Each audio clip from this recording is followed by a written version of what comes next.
ગાંધી સ્મૃતિ નજીક કાર અને આઈસર વચ્ચે અકસ્માત થતા કારમાં નુકસાન થવા પામ્યું હતું। ગાંધી સ્મૃતિ નજીક પસાર થયેલા આઈસર સાથે એક કારનો અકસ્માત સર્જાયો હતો। આ અકસ્માતમાં કારને નુકસાન થયું હતું। જો કે આ અકસ્માતમાં કોઈ પણ વ્યક્તિને ઈજા થવા પામી ન હતી।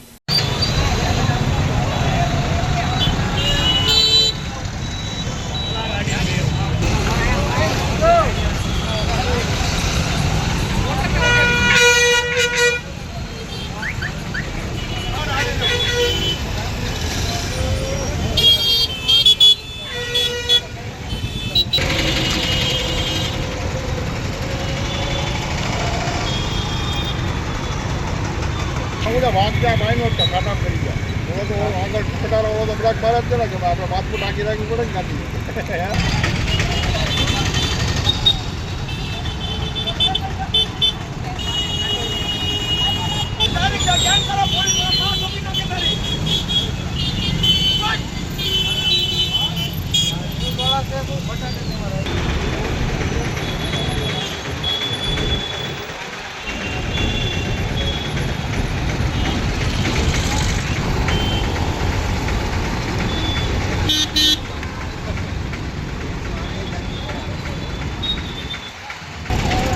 કોઈ નહીં થતો આવું